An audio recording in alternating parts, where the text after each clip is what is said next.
Sarah Mitchell's hands were already numb when she found them. Two Navy SEALs, half buried in snow, one clutching a case to his chest like it was more precious than his own fading heartbeat. The taller one opened his eyes just long enough to rasp 4 words that changed everything. "They're coming for us." Then his head dropped back into the snow. Sarah's German Shepherd, Ranger, growled low, not at the dying men, but at the tree line behind them. Fresh boot prints, multiple sets, circling. And her radio had just gone dead. Before we begin this story of courage, loyalty, and faith in the darkest hour, please subscribe to our channel and hit that notification bell. Stay with us until the very end. This is a journey you won't want to miss. And comment below with the city you're watching from so we can see how far this message of hope has traveled. Now, let's begin. Sarah's first instinct wasn't heroic. It was practical, the way 6 years in the FBI had trained her to be. She dropped to her knees beside the taller SEAL and pressed 2 fingers against his neck. Pulse. Weak, irregular, but there. She moved to the second man. Younger, Hispanic features, his lips already blue. Pulse. Barely. "Marcus Webb," the taller one whispered without opening his eyes. "Lieutenant, this is Torres. Jamie Torres." "Save your breath," Sarah said, already pulling emergency blankets from her pack. "I'm Sarah Mitchell, former FBI. I'm going to get you out of this." "Former?" Marcus's eyes cracked open, hazel and sharp despite the hypothermia. "Why former?" "Because I don't follow orders that get people killed." Something that might have been a smile crossed Marcus's face. "Then you're exactly who we need." Ranger pressed against Sarah's side, and she felt the tension in his body before she understood why. The dog's ears were forward, locked on something she couldn't see yet through the blowing snow. She'd learned to trust that focus more than her own eyes. "How many?" she asked, still working to wrap the thermal blankets around both men. "Following us?" Marcus coughed, and blood flecked his lips. 3, maybe 4. Professional. Military training. They ambushed us 6 hours ago at the extraction point." "Extraction from what?" Marcus's hand tightened on the case. "From doing the right thing, when everyone else wanted us to shut up and disappear." Sarah had heard that tone before. It was the sound of a man who'd seen something he shouldn't have and made the mistake of having a conscience about it. "Can you walk?" she asked. "No." The admission seemed to hurt him more than his wounds. "Jamie's leg is broken. I took a round through the chest. We were crawling when the storm got too bad to see." "Your distress signal saved your life," Sarah said. "I picked it up on emergency frequency." "That wasn't luck." Jamie spoke for the first time, his voice thin and shaking. "We had your coordinates. Someone gave them to us. Said if everything went wrong, we should find you. Said you were the only Fed who couldn't be bought." Sarah felt ice that had nothing to do with temperature.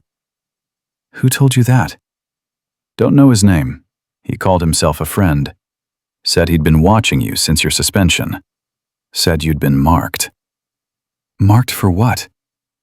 "Elimination." Marcus coughed again, harder. "Same as us. We're all on a list, Mitchell. People who asked too many questions about Operation Coldfall." The name hit Sarah like a physical blow. Coldfall. She'd heard whispers about it 3 months before her suspension, a weapons trafficking investigation that got shut down so fast and so completely that even mentioning it in the wrong room could end a career. She'd tried to follow up on it once, casually, during a briefing. 2 weeks later, she was under review for procedural violations that felt manufactured. "That case was closed," she said quietly. "It was buried," Marcus corrected. Big difference. Di and I found proof it's still running. Weapons moving through VA medical supply chains to militia groups and foreign buyers. Federal officials providing protection. How much proof? Marcus lifted the case an inch. Enough to destroy careers. Maybe enough to trigger a real investigation if it reaches the right people. But we have to survive long enough to deliver it. Ranger's growl deepened. Sarah looked up and saw what the dog had been tracking. A figure, moving slowly through the white wall of snow. Then another, both carrying rifles with practiced ease. "They found us," Jamie whispered, and the fear in his voice was raw. Sarah made a decision that would define everything that followed. She could try to hide, wait for them to pass, hope they'd miss 3 people and a dog in a wilderness that wanted to kill everyone equally. Or she could do what she'd always done, what had cost her the badge she'd loved, and stand her ground. "Ranger, guard," she said quietly. The German shepherd moved to position himself between the approaching figures and the 3 humans. His body was coiled, ready. But he didn't bark. He knew silence was a weapon. Sarah pulled her own weapon from her coat. Not bureau-issued anymore, just a civilian carry piece. But it worked the same. She checked the magazine by feel and clicked off the safety. "You're going to fight them?" Marcus asked, disbelief cutting through his pain. "I'm going to make them think twice about easy prey," Sarah said. "You and Jamie stay down. Stay quiet. Let me handle this." "Mitchell," Marcus grabbed her wrist with surprising strength. "These aren't local criminals. They're contractors. The people who sent them don't care about witnesses or collateral damage." "I know." Sarah looked at him directly. "I've been running from them for 6 months. I'm tired of running." The first figure emerged from the snow 30 yards away. Male, early 40s, wearing white winter camo that would have made him invisible if Ranger hadn't tracked his scent. He carried an AR-style rifle and moved with the careful precision of someone who'd done this work in worse conditions. "Federal agent!" Sarah called out, the old authority coming back to her voice without permission. "Identify yourself!" The man stopped. His partner materialized beside him, smaller, younger, but carrying the same professional menace. "You're not a federal agent," the first man said, his voice calm and conversational. "You're Sarah Mitchell, suspended pending investigation. No badge, no authority, no business being here." "Funny how you know my name, but won't share yours." "Names don't matter in weather like this. People just disappear. Happens all the time in Alaska." He took a step forward. "We don't want trouble with you, Mitchell. We want what the SEALs are carrying. Hand over the case, and we'll arrange for rescue for all of you." "You have my word." "The word of a man who won't tell me his name?" Sarah felt a bitter smile cross her face. "I'll pass." "You're protecting traitors. Webb and Torres stole classified material and military property. We're here to retrieve it." "Then where's your federal warrant? Where's your identification? Where's any proof you're not just hired killers?" The man's patience thinned. "Last chance. The case, or we take it from your bodies. Your choice." Ranger's growl turned into something deeper, more primal. The sound made both men hesitate. "You should listen to the dog," Sarah said. "He's smarter than most people." The second man, the younger one, raised his rifle. "We don't have time for this. Take the shot." Everything slowed. Sarah saw his finger move toward the trigger. She saw Marcus trying to push himself up despite his wounds. She saw Jamie close his eyes as if accepting what came next. But what came next was 75 pounds of trained German shepherd launching through the air like a missile with teeth. Ranger hit the younger man's center mass, knocking the rifle wild. The shot cracked through the storm, loud as thunder, harmless as rain. The man went down hard, screaming, trying to protect his throat as Ranger's jaws snapped inches from his face. Sarah moved the instant Ranger launched. She covered the distance between herself and the first man while he was still processing what happened to his partner. When he tried to bring his rifle around, she was already inside his reach, driving her shoulder into his chest and using his own momentum to throw him off balance. They went down together into the snow. He was stronger, trained, professional. But Sarah had spent 6 months alone in the wilderness learning to survive without backup, and desperation is its own kind of training. She drove her elbow into his jaw, felt something crack, and used the half-second of his shock to rip the rifle from his grip. "Ranger, out!" she commanded. The dog released immediately, backing away from the younger man, but keeping his eyes locked, ready to attack again on command. Sarah got to her feet, breathing hard, rifle trained on both men.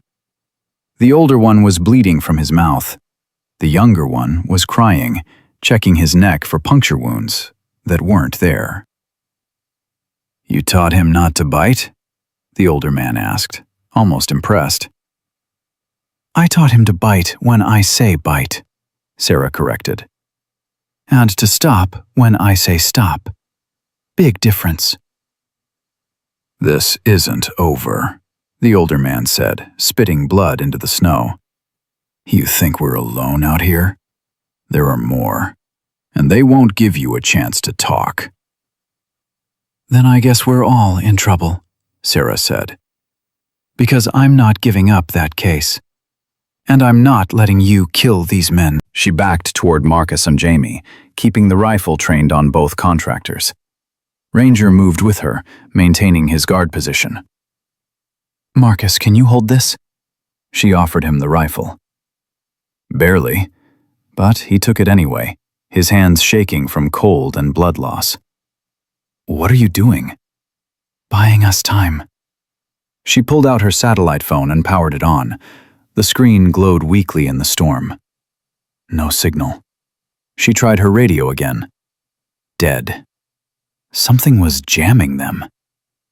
"They've got electronic warfare capability," Marcus said, reading her frustration.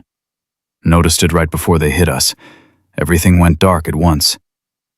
Sarah looked at the 2 captured contractors, then at the endless white wilderness, then at 2 dying men who'd trusted her despite having no reason to. "Jamie," she said, "in that case, is there anything that proves what you're saying? Anything physical I can document right now?" "USB drives," Jamie whispered. "Encrypted. But there's also paper. Photographs. Manifests with signatures." "Show me." Marcus opened the case with trembling hands. Inside, Sarah saw exactly what Jamie described. Documentation that looked legitimate, official, damning. She pulled out her phone and started photographing everything, working fast, trying to capture enough detail to matter. "What are you doing?" the older contractor asked. "Insurance," Sarah said, not looking up. "If I don't make it out of here, this still needs to reach people who will actually do something about it." She finished photographing, then composed a message to 3 different contacts: journalists, victim advocates, people who'd proven themselves trustworthy when everyone else was playing politics. She attached the photos and wrote a single sentence.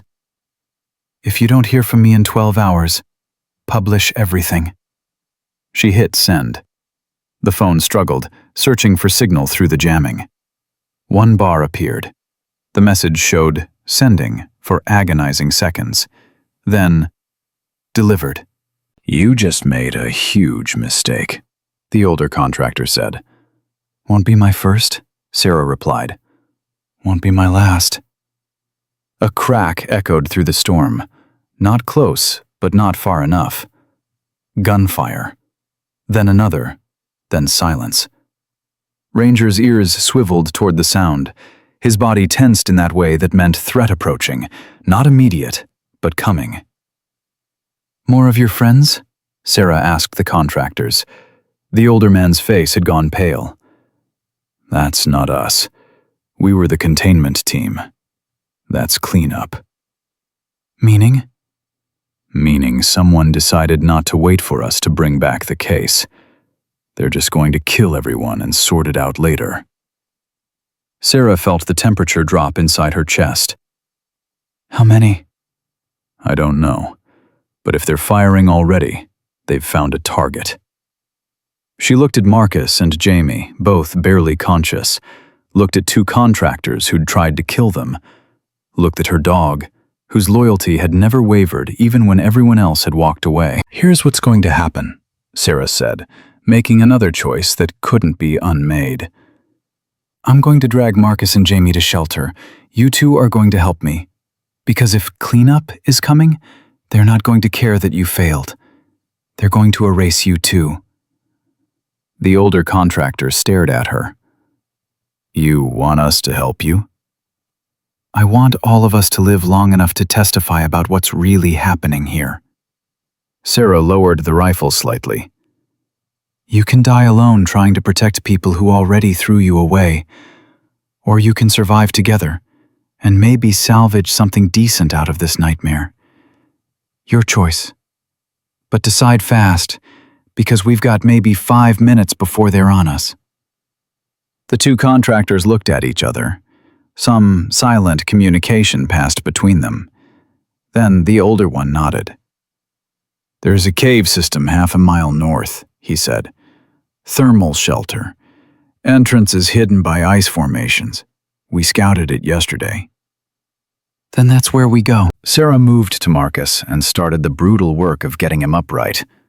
Ranger immediately positioned himself to help support Marcus's weight, letting the injured SEAL lean on his solid frame. The younger contractor, still shaking from his encounter with Ranger, hesitated. Then he moved to help lift Jamie. What's your name? Sarah asked him. Does it matter? It matters to me. David Chen. Okay, David. You and your partner... Garrett, the older man supplied. Just Garrett. Are going to help me save these men. And then we're all going to have a very long conversation about who sent you and why. They moved through the storm like a chain gang, supporting each other, carrying the wounded, with Ranger ranging ahead to pick the safest path. The 5 minutes Sarah had estimated turned into 20 brutal minutes of struggling through drifts that wanted to swallow them. More gunfire echoed behind them. Closer this time. Ranger stopped and looked back, growl rumbling. Keep moving, Sarah ordered. Don't stop. Don't look back. Marcus coughed blood onto the snow. Mitchell, if we don't make it, we're making it, she interrupted. All of us. That's not negotiable. You don't even know us. I know you tried to do the right thing, and people tried to kill you for it, Sarah said. That's all I need to know. The cave entrance appeared through the white curtain exactly where Garrett said it would be. A dark mouth in an ice wall, barely visible, easy to miss. They stumbled inside, and the wind's howl dropped to a muffled roar. Inside, the temperature was still below freezing, but the absence of wind made it feel tropical by comparison. Sarah pulled out chemical heat packs and activated them, placing them around Marcus and Jamie. She used her remaining emergency blankets to create a windbreak at the cave entrance. Ranger shook snow from his coat and moved to Sarah's side, pressing against her leg. She felt his warmth through her cold weather gear and allowed herself one moment of gratitude for a partner who'd never once questioned her judgment. Garrett, she said, how many people know about this cave? Just our team. It was supposed to be a fallback position. Then it won't stay secret long. Sarah checked her phone. Still no signal. The jamming was following them somehow. David, you know anything about RF interference? The younger contractor nodded. I used to be Signal Corps. That's why they brought me. Can you locate the jammer? Maybe, if it's close enough. He pulled out a small device from his vest. Spectrum analyzer, handheld version. Then find it. Because if we can kill that jammer, I can call for real rescue. Rangers, Coast Guard, people who'll actually follow the law.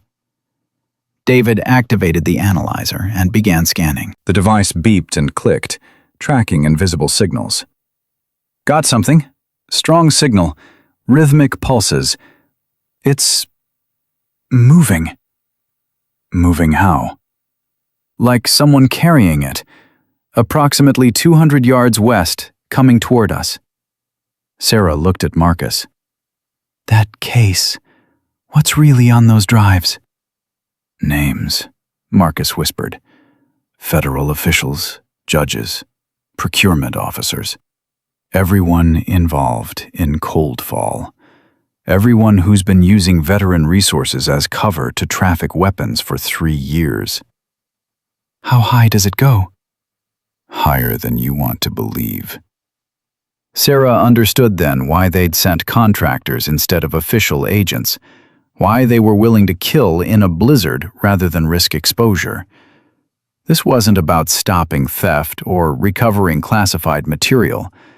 This was about protecting people in positions of power who'd betrayed everything they claimed to serve.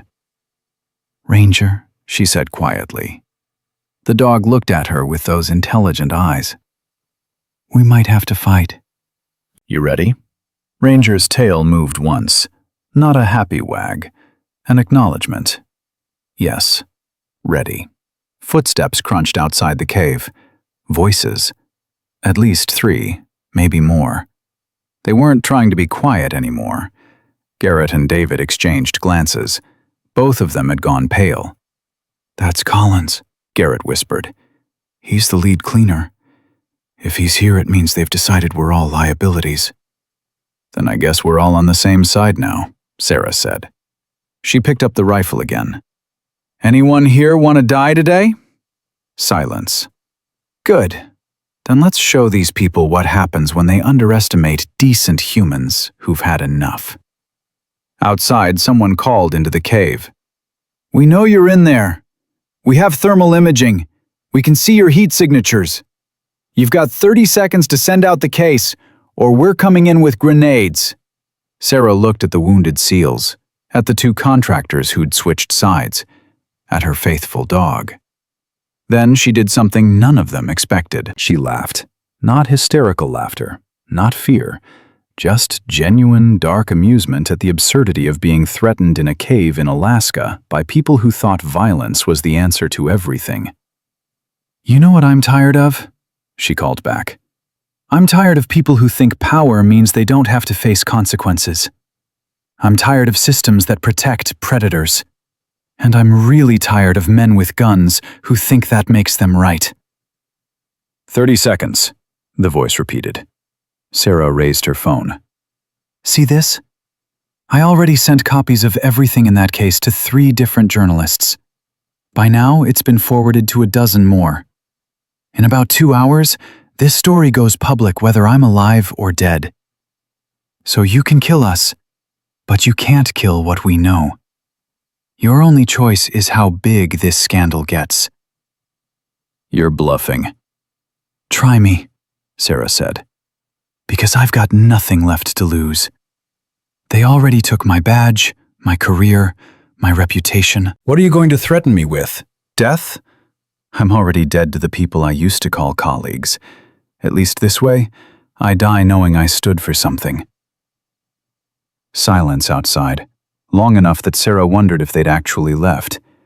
Then, stand by, we're getting new orders. Marcus looked at Sarah with something like awe. You really sent it? Every page, Sarah confirmed.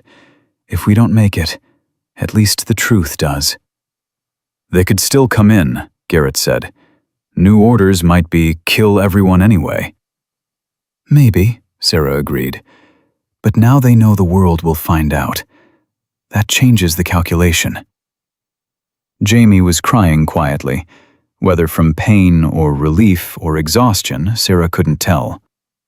She moved to his side and squeezed his shoulder. You did good, she told him. You saw something wrong, and you didn't look away.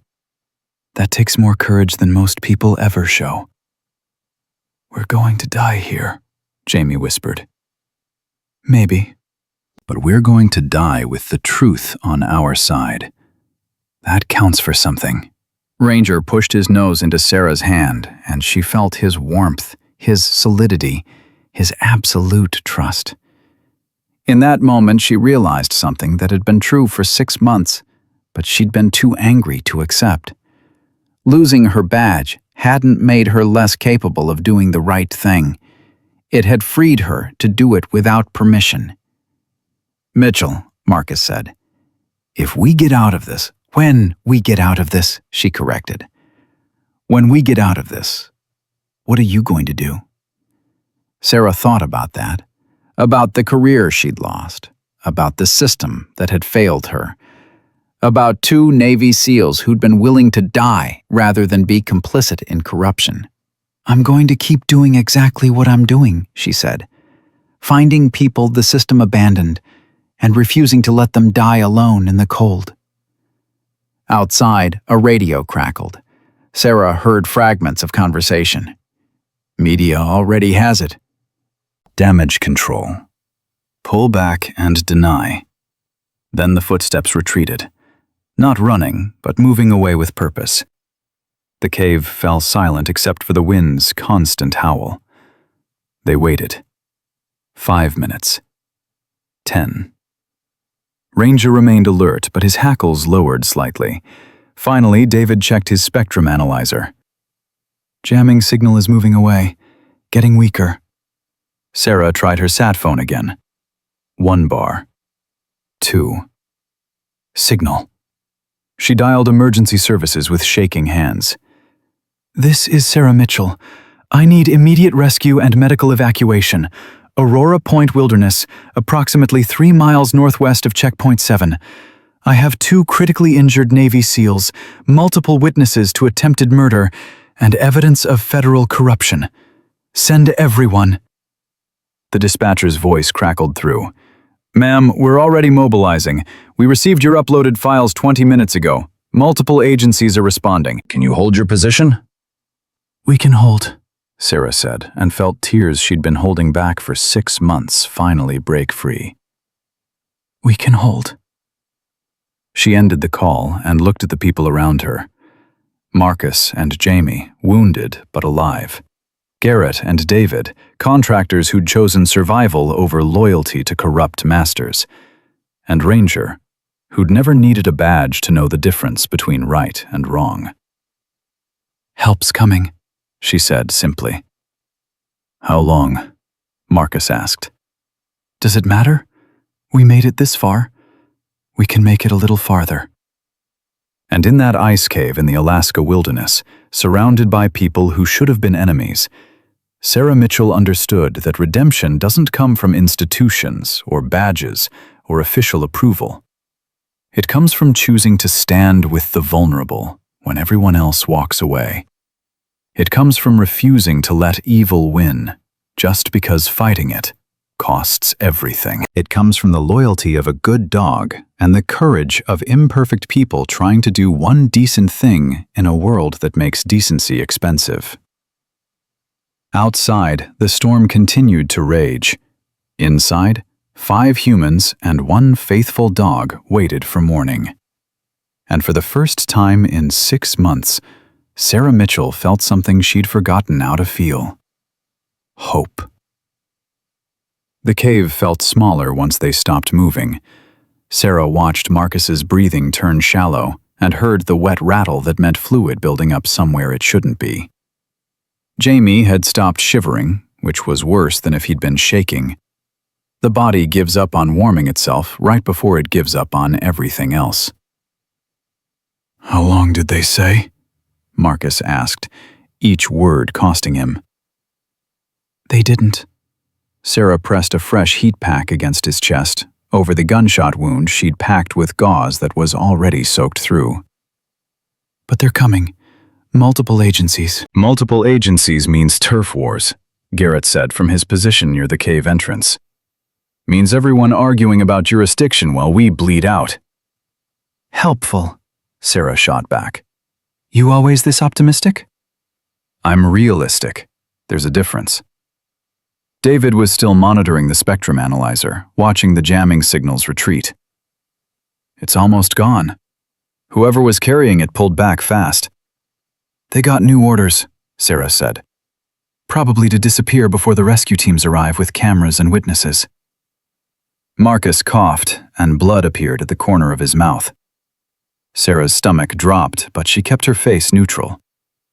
Save your strength. Don't talk. Have to talk.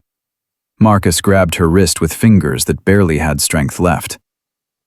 If I don't make it, you need to know what's really on those drives.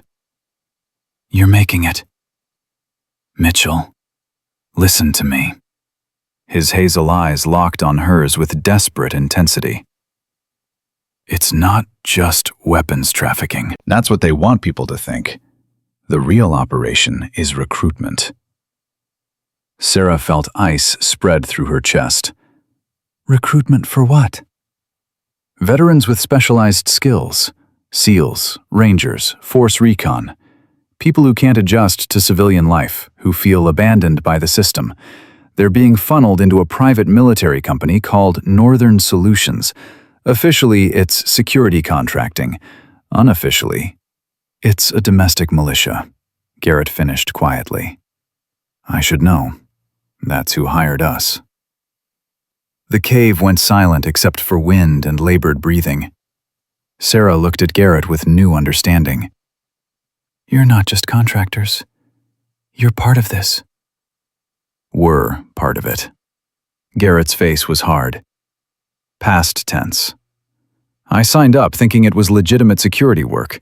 Protection details, asset recovery, boring corporate stuff. Then they started asking us to do jobs that didn't feel right. Surveillance on federal agents, evidence retrieval that looked more like evidence destruction. I started asking questions. And they sent you on suicide missions until you stopped asking, Sarah finished. Close. They sent us after Marcus and Jamie, told us they were deserters who'd stolen classified material, said retrieval was a matter of national security. Garrett looked at the two wounded SEALs. Didn't find out the truth until we were already in too deep. David spoke up, voice shaking. I joined because I couldn't find work after I got out. Army Signal Corps, honorable discharge, 2 tours. Came home to nothing. No job, no prospects, no one who understood what I'd been through. Northern Solutions offered purpose, brotherhood, a paycheck. He laughed bitterly. All I had to do was compromise every value I enlisted to protect. Jamie stirred, his voice barely audible. That's the real crime, not the weapons. Using broken veterans, manipulating their trauma, turning their loyalty into a weapon against their own country. How many? Sarah asked. How many veterans have they recruited? The drives have documentation on 300 confirmed, Marcus said. But we think it's closer to 1,000, spread across 12 states, all of them thinking they're working legitimate security, when really they're being positioned for... He stopped, coughing violently. Positioned for what? Sarah pressed. We don't know. Marcus wiped blood from his lips. That's the part we couldn't crack. But there's a timeline. Operation Coldfall has a completion date. 3 months from now. Completion of what? That's what we were trying to find out when they burned us. Ranger suddenly stood, ears forward, a low growl building in his chest. Sarah felt her pulse spike. What is it, boy? The dog moved to the cave entrance, nose working the air that seeped through the gaps in the windbreak. David checked his analyzer. The jamming signal. It's back, stronger than before. They came back, Garrett said, already moving to a defensive position. Collins must have decided the risk was worth it. Or someone gave him orders he couldn't refuse, Sarah said. She grabbed the rifle and moved beside Ranger. How many can you see? Thermal imaging doesn't work well through ice, David said, studying the device. But I'm reading at least 6 heat signatures. Maybe more. 6 against 5, Garrett calculated. And 2 of ours can't fight. 3 of ours, Sarah corrected. Because I don't trust either of you not to switch sides again if the price is right. Fair, Garrett admitted. But for what it's worth, I'm done being bought. They sent us out here to die whether we succeeded or failed. That tends to clarify priorities. A voice called from outside, different from before. Female, middle-aged, with the clipped authority of someone used to being obeyed. Sarah Mitchell. My name is Helen Reeves. I'm with the FBI's Office of Professional Responsibility. Sarah's blood went cold. OPR. The people who'd investigated her suspension. The people who'd recommended her termination. I know who you are, Sarah called back. You signed off on my administrative leave. I signed off on protecting you from investigation while we tried to determine who wanted you dead. Helen's voice carried through the wind with surprising clarity. I'm here with a rescue team, medical personnel, armed escort, full extraction capability. But I need you to lower your weapon and let us help. How do I know you're really FBI? You don't. That's the problem with corruption at the federal level. You can't trust anyone's credentials anymore. So I'm going to tell you something only someone who actually read your case file would know. Helen paused. 18 months ago, you reported suspected evidence tampering in the Portland field office. Your supervising agent told you to drop it. You filed a formal complaint anyway. 2 weeks later, you were transferred to the Anchorage office on a case that didn't need your expertise. That wasn't punishment. That was protective custody disguised as reassignment. Sarah's throat tightened. She'd never told anyone the full timeline of what happened in Portland. It was buried in sealed OPR files. You were sent here because someone at headquarters knew you'd stumbled onto something connected to Coldfall, Helen continued. They couldn't fire you without raising questions, so they sidelined you. Kept you alive, but ineffective. I've been trying to bring you back into protective oversight for 6 months, but you kept moving. Until tonight.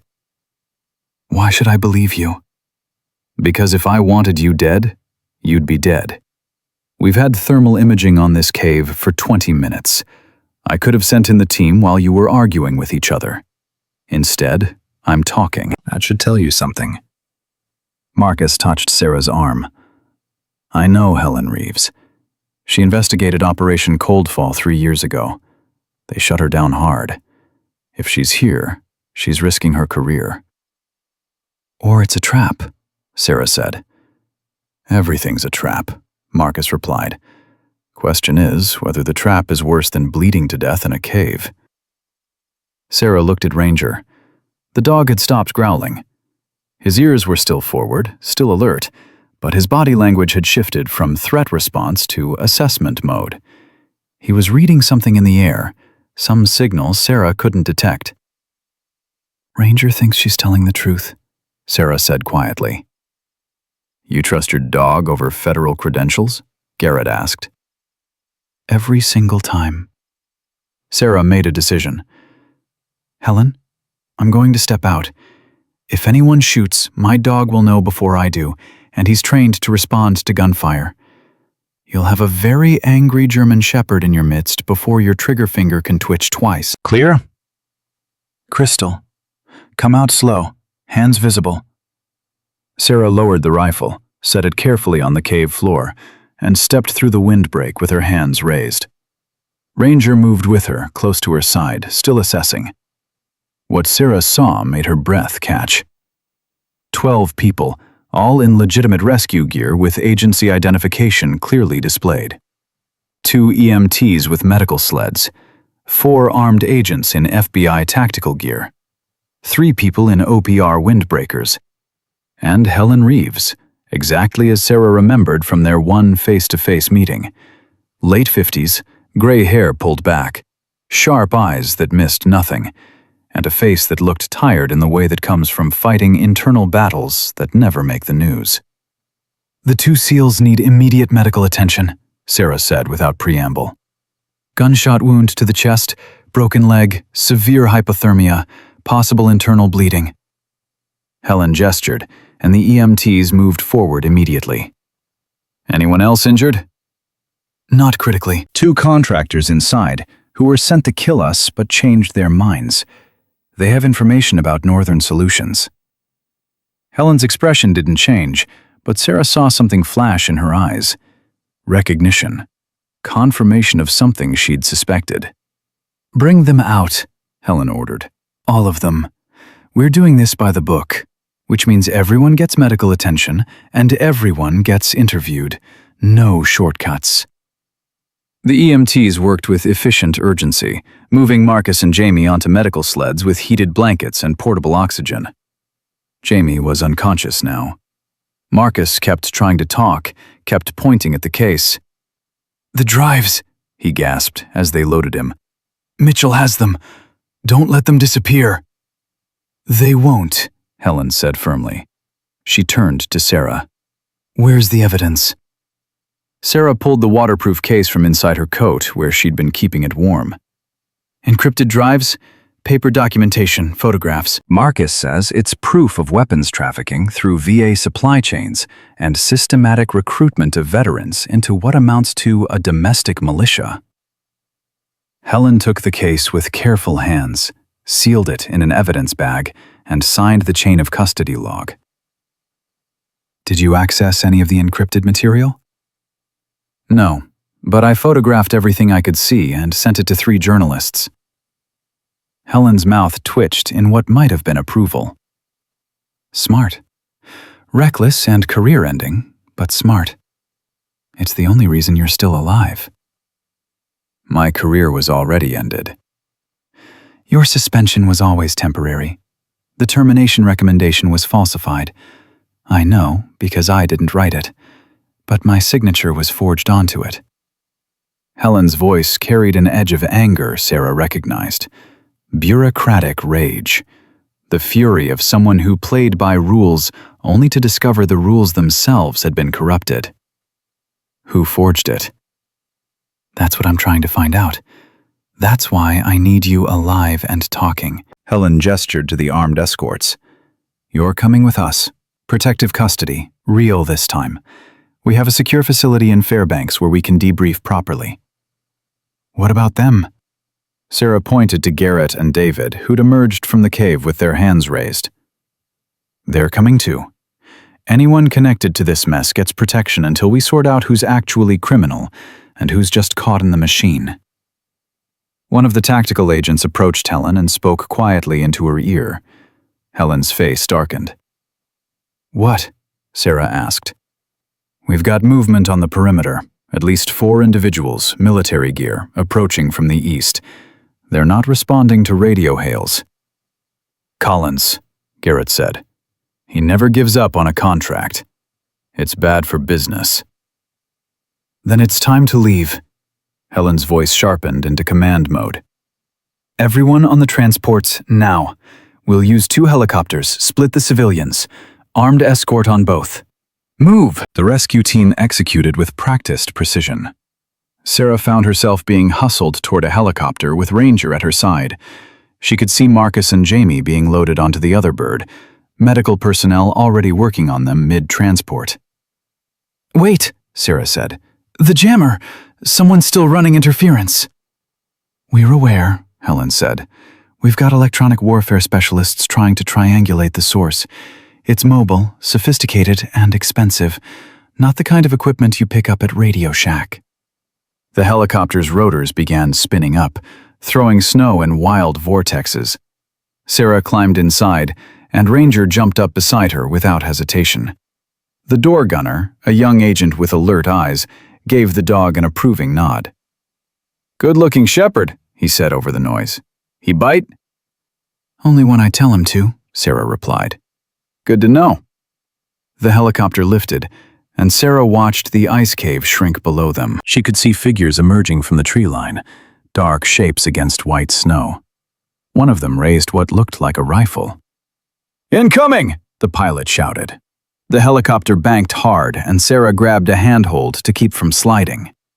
No shots, but she'd seen the threat, and so had everyone else. Helen's voice came through the headset. "Collins just declared himself hostile. All teams, weapons free if engaged." The second helicopter, carrying Marcus and Jamie, lifted off smoothly. Both birds climbed fast, using the storm as cover, separating in different directions to split potential fire. Sarah's bird headed northwest, flying low over the wilderness. She could see the landscape rushing past, endless white, broken only by dark patches of exposed rock and tree line. "Where exactly are we going?" she asked Helen through the headset. "Fairbanks initially, but there's been a complication. The moment your photos hit the news cycle, certain parties started moving fast." We've had 3 federal officials placed on administrative leave, 2 more resign outright, and 1 attempted to flee the country. He's in custody now. That fast? Your journalist contacts didn't wait 12 hours. They published within 2. The story's everywhere. Congress is already calling for hearings. DOJ has opened investigations. You created a firestorm, Mitchell. "Good," Sarah said. "Let it burn." Helen actually smiled. "That's the attitude that got you suspended." "That's the attitude that kept me honest." Ranger pressed against Sarah's side, and she felt the reassuring warmth of him. The dog's eyes were half closed, exhausted, but he stayed alert, still on duty, still protecting. "Can I ask you something?" Sarah said to Helen. "Go ahead." "If you knew I was being targeted, why didn't you contact me directly? Why let me run for 6 months?" Helen's face showed something complicated. Regret, frustration, calculation. "Because I didn't know who to trust inside the bureau. Everyone who got close to Coldfall ended up compromised or dead. I needed you alive and angry, and outside the system where the conspiracy couldn't reach you. I just didn't expect you to be quite this effective at survival." "I had help." Sarah rested her hand on Ranger's head. "He's the only partner who never lied to me." "About that," Helen said. "Technically, Ranger is still FBI property, K-9 unit. When you went on suspension, you were supposed to surrender him." Sarah's hand tightened protectively. "Like hell." "Relax, I'm not taking him. I'm just saying, officially, you've been harboring stolen federal property for 6 months. That's another charge they could add to your file." "Let them try." Helen's smile widened. "I like you, Mitchell. You're exactly the kind of stubborn I need on my team." "Your team?" "I'm assembling a task force." Small, contained, staffed entirely by people who've been burned by the system and therefore can't be bought by it. Agents who lost careers for asking the wrong questions. Analysts who got reassigned for following the wrong money trails. People like you who chose principles over promotions. Interested? Sarah looked out at the wilderness passing below. She thought about the badge she'd lost, the career that had been stolen, the 6 months of isolation and anger. Then she thought about Marcus and Jamie, 2 good men who'd nearly died for trying to protect others. She thought about David and Garrett, veterans who'd been manipulated into betraying their own values. She thought about all the people caught in systems that claimed to protect them, while really just protecting power. "What's the task force investigating?" Everything. Operation Coldfall is just the visible piece. We think it connects to a larger network of corruption that crosses agency lines. FBI, DOD, VA, DHS, maybe even congressional oversight committees. We won't know how deep it goes until we start digging. "And you want me to help dig?" I want you to do exactly what you've been doing. Find the people the system abandoned and refuse to let them disappear quietly. Only this time, you'll have backup, legal authority, resources. Helen paused. And you get to keep the dog. Sarah felt something loosen in her chest. Not quite hope, not quite vindication, but something close to both. I need to know Marcus and Jamie will be protected. They're already in federal protective custody. Once they're stable, they'll testify before a grand jury. Their careers will be restored with full honors. You have my word. Your word. Sarah looked at Helen directly. Why should I trust that? Because 3 years ago, I tried to investigate Coldfall, and they derailed my career too. I've been waiting for someone brave enough and stupid enough to crack it open again. You did that. Tonight, alone in a blizzard with 2 dying men and a dog. Helen's voice carried genuine respect. So yes, you can trust my word, because we're fighting the same battle now. The helicopter began its descent toward Fairbanks. Sarah could see lights below, civilization returning, the promise of warmth and medical care, and maybe, finally, some answers. But as they dropped lower, the pilot's voice crackled through the headset with urgency. Ma'am, we're receiving emergency traffic from Bird 2. They've lost engine power. They're going down. Sarah's heart stopped. That's Marcus and Jamie's transport. Helen was already on the radio. Bird 2, report status. Static. Then a strained voice. Catastrophic engine failure. Mechanical, not hostile fire. We're auto-rotating. Attempting controlled descent. Need immediate rescue at touchdown coordinates. Copy that. Sending coordinates to ground teams. Helen looked at Sarah. They're 20 miles south. We can redirect. Then redirect, Sarah said. We don't leave them. We're low on fuel. If we detour, we might not make Fairbanks. I don't care. Those men didn't survive a blizzard and an execution squad just to die in a helicopter crash. Sarah's voice was steel. We turn around. Now. Helen held her gaze for a long moment. Then she nodded to the pilot. You heard her. Turn us around. The helicopter banked hard, changing course. Ranger braced against the motion, and Sarah held him steady. This is going to get complicated, Helen warned. It was already complicated, Sarah replied. At least now we're being complicated together. And as they flew back into the storm toward a crash site they couldn't see yet, Sarah Mitchell understood something fundamental. Redemption isn't a moment. It's a series of choices to keep showing up when giving up would be easier. She'd made that choice in a cave. She was making it again now. And she'd keep making it for as long as people needed someone stubborn enough to stand between them and the darkness.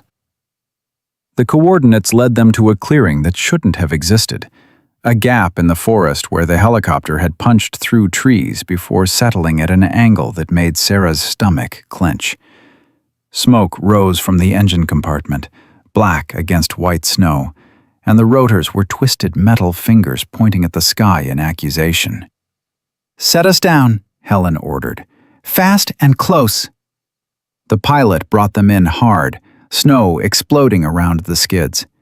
Sarah was out before the helicopter fully settled, Ranger beside her, both of them moving toward the wreckage with practiced urgency. The side door hung open, and Sarah could see movement inside. One of the EMTs was climbing out, blood streaming from a cut above her eye. She stumbled, caught herself, and shouted over the wind. We've got 2 critical, 1 dead. Need immediate evac. Sarah's chest seized. Who's dead? Pilot. Impact broke his neck. The others are alive, but we're losing Torres fast. Sarah reached the wreck and looked inside. Marcus was strapped to his medical sled, conscious but glassy-eyed with shock. Jamie was worse, his skin gray, his breathing so shallow it barely moved his chest. The second EMT was performing CPR with mechanical precision, counting compressions, forcing air into lungs that didn't want to accept it. "How long has he been down?" Sarah asked. 90 seconds. No pulse. He arrested right before impact. Sarah climbed in without thinking, muscle memory from her academy training taking over. "I can spell you. Switch on my count." She positioned her hands over Jamie's chest, felt the bone structure beneath skin and fabric, and began compressions when the EMT nodded. Hard, fast, deep enough to feel ribs flex. She counted aloud, keeping rhythm, refusing to think about anything except maintaining circulation to a brain that was dying by seconds. Ranger jumped into the wreck beside her, positioning himself near Marcus, as if understanding that the conscious man needed comfort more than the unconscious one needed a dog's worry. Marcus reached out with a shaking hand and buried his fingers in Ranger's fur. "Good boy," he whispered. "Good dog." Helen appeared in the doorway. "We can't stay here. This helicopter is unstable and we're sitting targets. We need to move them, now." "He's in cardiac arrest," Sarah said between compressions. "Moving him could finish the job." "Staying here definitely will. Collins and his team are 12 minutes out according to our tracking, maybe less if they're pushing hard." The EMT working on Jamie shook her head. "I'm not getting anything. No pulse, no respiratory effort. He's been down too long." "Keep working," Sarah ordered. She wasn't ready to accept death. Not after everything they'd survived. She bent close to Jamie's ear and said with fierce intensity, "You don't get to quit, Torres." "Not on my watch. Your brother needs you. Marcus needs you. Fight, damn it." Helen pulled Sarah's shoulder. "Mitchell, we have to make a choice. Save the living or die trying to revive the dead." Sarah looked at Marcus, whose eyes were locked on his friend with desperate hope. She looked at Jamie, young and still and gray. She looked at her own hands, still pressing rhythmically on a chest that wasn't responding. 30 more seconds, Sarah said. "Give me 30 more seconds." "We don't have 30 seconds." "Then make them." Sarah switched to harder compressions, putting her full weight behind each thrust, cracking through whatever barriers separated life from death. "Come on, Jamie, come back. Your story doesn't end in a helicopter crash. That's not how this works." The EMT tilted Jamie's head and delivered 2 breaths. "Still nothing." Ranger suddenly stood and moved to Jamie's side. He sniffed the young SEAL's face, then did something Sarah had never seen him do. He placed his paw on Jamie's chest, right over Sarah's hands, and whined. Not a distressed sound, a command. As if the dog was adding his voice to Sarah's demand that this human not be allowed to give up. "Even the dog knows," Marcus said, his voice breaking. "Even he knows Jamie's stronger than this." Sarah felt something shift under her hands, a flutter. Weak, uncertain, barely there. "Wait, check pulse." The EMT pressed fingers to Jamie's neck. Her eyes widened. "I've got something. Weak and thready, but present." "Bag him," Sarah ordered. "Keep oxygen flowing. We move him now, carefully, and we don't stop respiratory support for any reason." Helen was already coordinating with the tactical team. "Get stretchers over here. Full spinal precautions. We're loading both SEALs and getting airborne in 90 seconds. They moved with controlled chaos, trained professionals doing the impossible work of keeping people alive in conditions designed to kill. Marcus was transferred first, Ranger staying close to him. Jamie followed, the EMT maintaining manual ventilation every step. Sarah helped carry the stretcher, refusing to let anyone else take her position. As they loaded Jamie into the helicopter, the door gunner pointed toward the tree line. "Movement! Multiple contacts! 200 yards and closing!" Helen didn't hesitate. "Weapons free. Suppress and cover our departure." The tactical agents formed a perimeter, rifles ready. Sarah heard the first shots crack through the storm, saw muzzle flashes in the trees. Return fire came immediately, professional and accurate, kicking up snow around their position. Go, go, go! Helen shouted. Sarah climbed in beside Jamie, keeping pressure on his chest, monitoring his weak pulse with her free hand.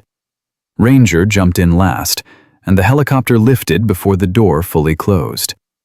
Bullets sparked off the fuselage. The pilot cursed and banked hard, using terrain to break line of sight. Sarah held Jamie down, kept the oxygen mask in place, and prayed in a way she hadn't prayed since her father died. Stay with us, she whispered. You hear me, Torres? You stay with us. The helicopter climbed above effective range, and the gunfire faded. Sarah looked at Helen, who was on the radio coordinating something complex and urgent. What's happening? Sarah asked. We're not going to Fairbanks anymore, Helen said. The moment we diverted to this crash site, 3 things happened simultaneously. First, someone leaked our flight path to Collins. Second, a federal judge in Anchorage issued a warrant for your arrest on charges of obstruction and evidence tampering. Third, the OPR office in D.C. disavowed my authority and ordered all agents to detain me on site. Sarah felt the world tilt. What? We're officially fugitives, Helen said with something like grim satisfaction. Which means we've confirmed that corruption goes higher than we thought. Someone with serious power just played their hand too fast. They're panicking. Where are we going then? A place they won't expect. An old FBI training facility that was decommissioned 5 years ago. It's off the books, isolated, and I happen to know the security codes still work, because I'm the one who recommended its closure. Helen smiled without humor. Sometimes bureaucratic inefficiency is a gift. Marcus stirred, coughing wetly. Helen, the drives. They'll come for the drives. Let them come, Helen said. I've already uploaded encrypted copies to 7 different secure servers. Even if they get the physical evidence, the digital trail is scattered and protected. They can't erase what they don't control. You learned that from me, Sarah said. I learned that watching you survive 6 months of being hunted. You're a better teacher than you realize, Mitchell. Jamie suddenly convulsed, his body arcing against the restraints. The EMT fought to keep the airway clear while Sarah held him down. He's seizing, the EMT said. Head trauma, pressure building. Can you treat it? Not here. I need a hospital, surgery, equipment I don't have. Helen's face hardened. How long does he have? Hours. Maybe less. Sarah looked at Marcus, whose expression showed a grief too deep for tears. He'd already accepted that his friend might not make it. Already started the terrible process of letting go. No, Sarah said. We don't accept that. There has to be something. There's accepting reality, Helen said quietly. Sometimes the brave choice is knowing when to stop fighting. That's not bravery. That's surrender. Sarah turned to the pilot. Is there any place closer, any facility with neurosurgical capability? There's a Coast Guard station 40 miles north, the pilot said. They have a medical unit, but I don't know if they can handle this level of trauma. Call them, Sarah ordered. Tell them we're coming in hot with a critical patient and federal fugitives in pursuit. If they have a problem with the second part, remind them the first part is a dying veteran who served his country honorably. Helen studied Sarah with something like respect. You don't give up, do you? Not until I'm dead. And sometimes not even then. The pilot made the call. After tense seconds of conversation, he turned back. They'll take him. They've got a surgeon on staff who specializes in combat trauma. No guarantees, but he's willing to try. Marcus closed his eyes, and Sarah saw tears leak from the corners. Thank you, he whispered, for not giving up on him. Thank me when he's awake and complaining about hospital food, Sarah said. The flight to the Coast Guard station felt eternal and instantaneous. Every second Jamie remained unconscious was a second closer to permanent damage.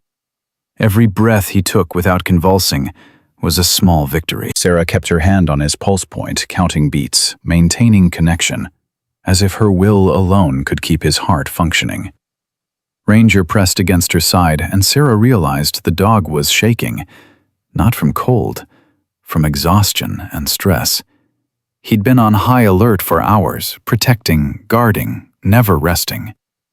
She wrapped an arm around him and felt his warmth, his loyalty, his absolute commitment.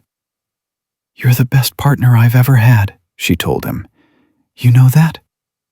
Ranger's tail moved once, barely a wag, just acknowledgement. They landed at the Coast Guard station with emergency lights already flashing. Medical personnel swarmed the helicopter, transferring Jamie with practiced speed. Sarah tried to follow, but Helen grabbed her arm. You can't, Helen said. The moment you step inside an official facility, you're vulnerable to arrest. That warrant is real, even if it's corrupt. I don't care about warrants. You should. Because if they arrest you, they'll bury everything. The evidence, the testimony, all of it. You staying free is more important than you watching Torres get surgery. Sarah wanted to argue. She wanted to stay with Jamie and Marcus until she knew they'd survive. But Helen was right. And Sarah hated that she was right. Marcus was being unloaded next, still conscious, still fighting. He locked eyes with Sarah as they carried him past. Find who did this, he said. Find them and make them answer. I will, Sarah promised. I swear to God, I will. Then they were gone, wheeled into the building, leaving Sarah standing in the snow with Ranger, Helen, and a tactical team that had just realized they were now officially criminals in the eyes of the system they'd sworn to serve. One of the younger agents, a woman with short black hair and fierce eyes, spoke up. Ma'am, if we're fugitives, what's the play? Helen looked at her team. 6 agents, all of them watching her with expressions that mixed doubt, loyalty, and the dawning understanding that their careers were over no matter what happened next. The play, Helen said slowly, is we stop pretending the system will fix itself. We've all been playing by rules that don't exist anymore. We've been trusting institutions that were corrupted before we even joined them. So here's what I'm offering. Anyone who wants to walk away right now, no judgment. Turn yourselves in, claim you were following orders. Maybe you survive with your pension intact. Nobody moved. Or, Helen continued, you stay with me. We take the evidence we have, the testimony we've gathered, and we force this into the light.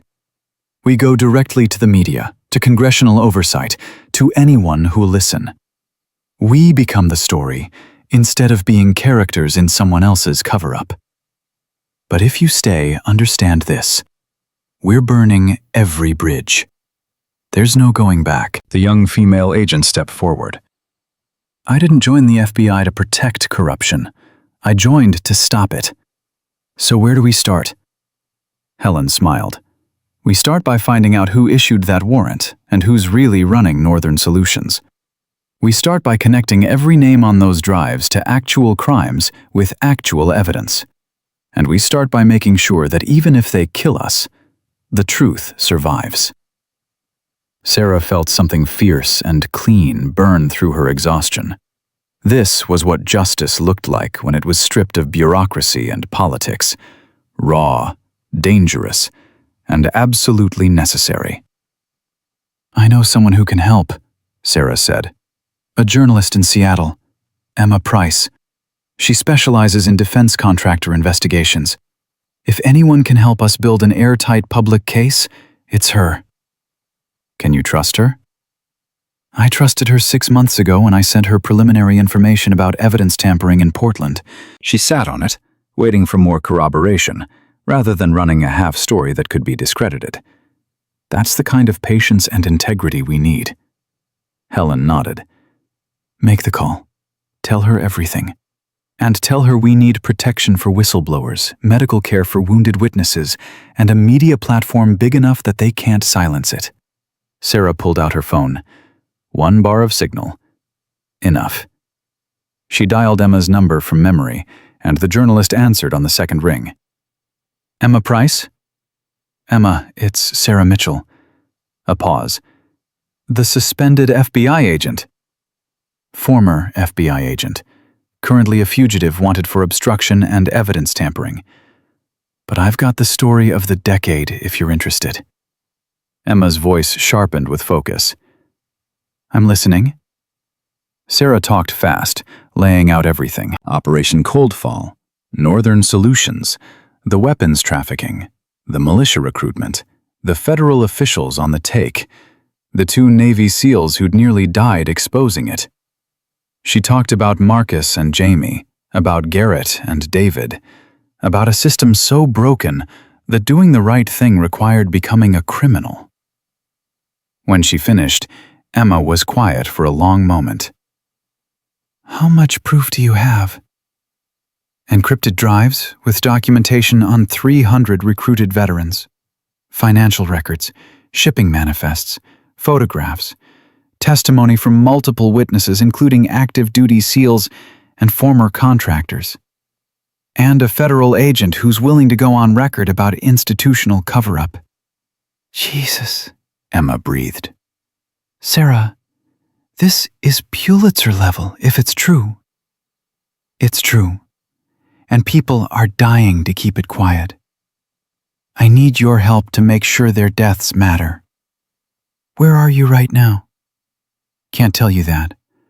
But we need a meeting. Somewhere public enough that we can't be disappeared, but private enough to talk freely. Emma thought quickly.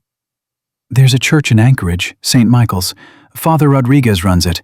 He's done sanctuary work for veterans and whistleblowers before. I can have him open the doors in 3 hours. We'll be there, Sarah said. And Emma, bring recording equipment, multiple copies. This story needs to be bulletproof. Understood. And Sarah, thank you for trusting me with this. Thank you for being someone worth trusting. Sarah ended the call and looked at Helen. We have a meeting point. Then we move now before they realize where we're going. Helen turned to her team. Load up.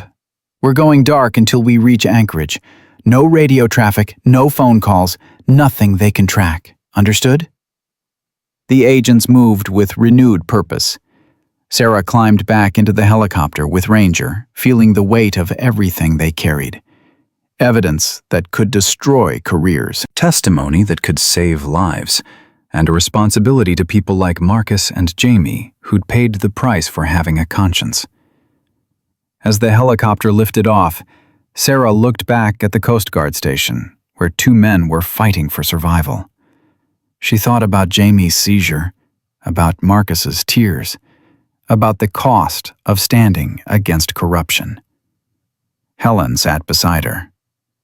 You know this might not work. Even with perfect evidence, even with testimony, they might bury it anyway. The system protects itself. Then we break the system, Sarah said simply. Or we die trying. Those are the only options that let me sleep at night. You're exactly the kind of agent I needed when I was younger, Helen said.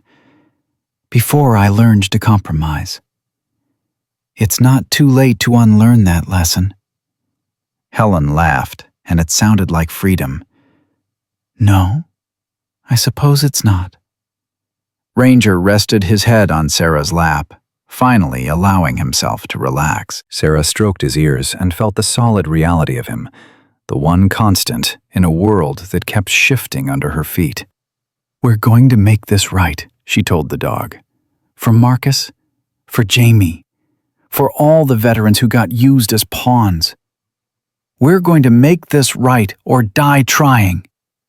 Ranger's tail thumped once against the floor, and somehow That simple gesture felt like a promise the universe was making back.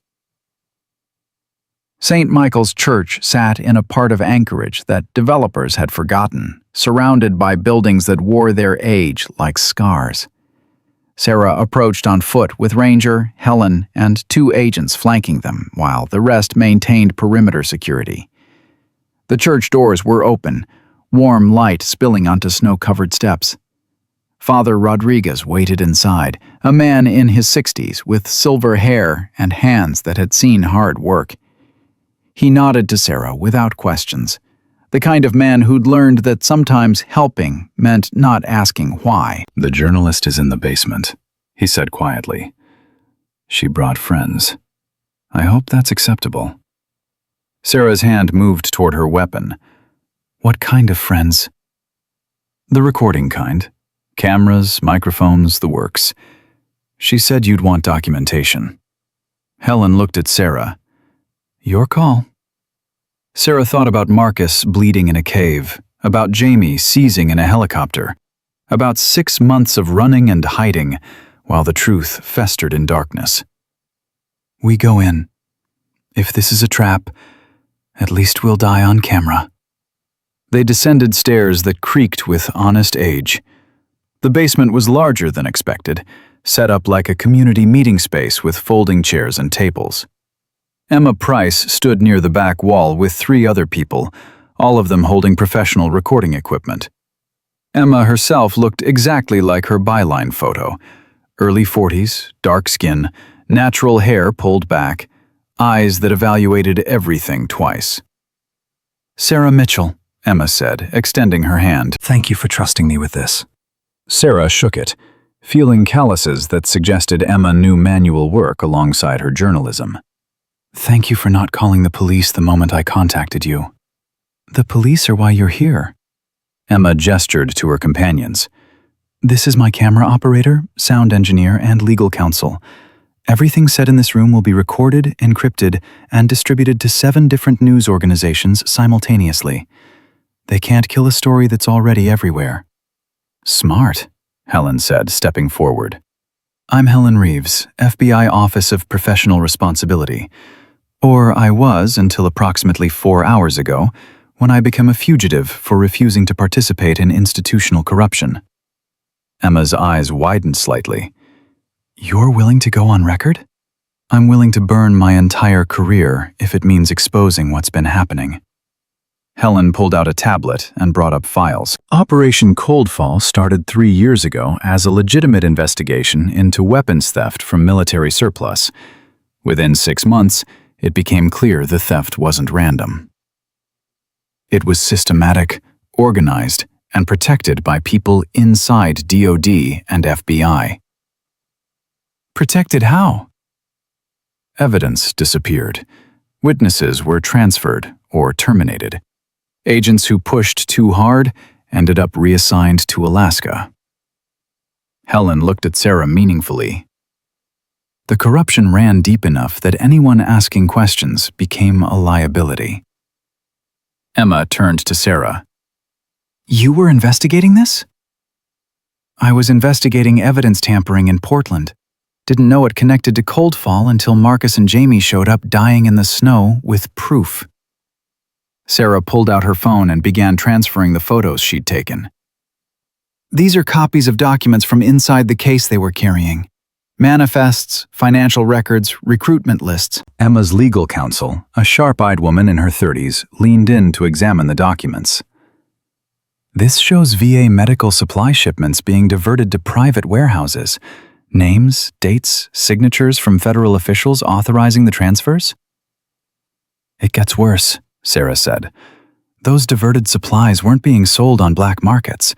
They were being distributed to a network of recruited veterans through a company called Northern Solutions."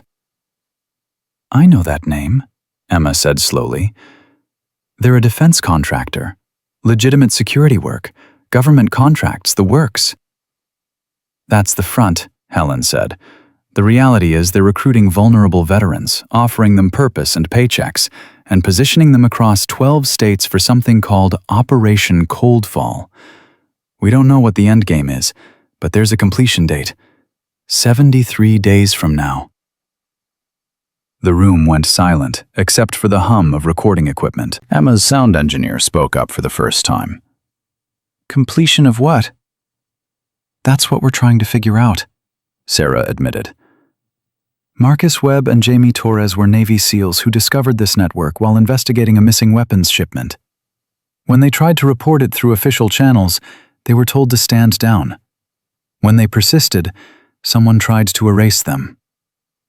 Are they alive? Marcus is stable. Jamie was in cardiac arrest when we last saw him. He's in surgery now at a Coast Guard station, and I don't know if he's going to make it. Sarah's voice cracked slightly. But he fought to expose this. They both did. And I'm not letting their sacrifice mean nothing. Emma looked at her legal counsel. Can we protect them? Witness protection, medical security, something? Not through official channels. Not if the corruption is as deep as they're suggesting. But we can make them too public to disappear. If their story becomes national news, killing them becomes politically impossible. Then that's what we do, Emma said. She turned to her camera operator. Start recording, full interview. We're going to document everything. They spent the next hour laying out the case in excruciating detail. Helen provided institutional knowledge about how investigations were derailed. Sarah shared her personal experience of being suspended and hunted. Garrett and David, who'd been waiting upstairs with the other agents, came down and testified about being recruited by Northern Solutions and discovering too late they were working for something closer to a militia than a security company. Garrett's testimony was particularly damning. He described contract work that started legitimate, protecting corporate executives, securing facilities, before gradually shifting into surveillance of federal agents, intimidation of whistleblowers, and finally the order to eliminate Marcus and Jamie. They told us the SEALs were traitors, Garrett said, his voice heavy with regret. Said they'd stolen classified material and were planning to sell it to foreign governments. We believed it because we wanted to believe we were still serving something noble. By the time we realized the truth, we were already complicit. Why did you switch sides? Emma asked. Because Mitchell gave us a choice. Die protecting people who'd already thrown us away, or live to testify about what we'd done. She showed us more honor in one conversation than Northern Solutions showed us in 2 years. Garrett looked at Sarah. That's not something you forget. David added his technical expertise, explaining how the jamming equipment worked, how Northern Solutions had access to military-grade electronic warfare capabilities that shouldn't exist in private hands. They've got gear that's still classified, stuff that's supposed to be restricted to special operations. Someone with serious clearance is supplying them. Helen pulled up another file on her tablet. I've been tracking procurement records for 3 years. Every piece of equipment Northern Solutions uses can be traced back to one of 17 federal officials. These aren't low-level bureaucrats. These are deputy directors, senior counsels, oversight committee members. People with the power to authorize transfers and the authority to cover them up. Emma studied the names, her expression darkening. Some of these people I've interviewed. They're respected.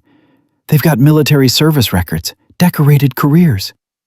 Which is exactly why they're perfect for this, Helen said. No one suspects the decorated veteran turned public servant. No one questions their patriotism. They've got built-in credibility that makes accusations seem like conspiracy theories. Sarah's phone buzzed. She looked at the screen and felt her heart stop. Text message from an unknown number. Tell Helen the judge who issued her warrant is on the list. So is the journalist's editor. You're talking to controlled opposition. Collins is already in the building. She showed the message to Helen, whose face went pale. How long have we been here? Helen asked quietly. Sarah checked the time. 90 minutes.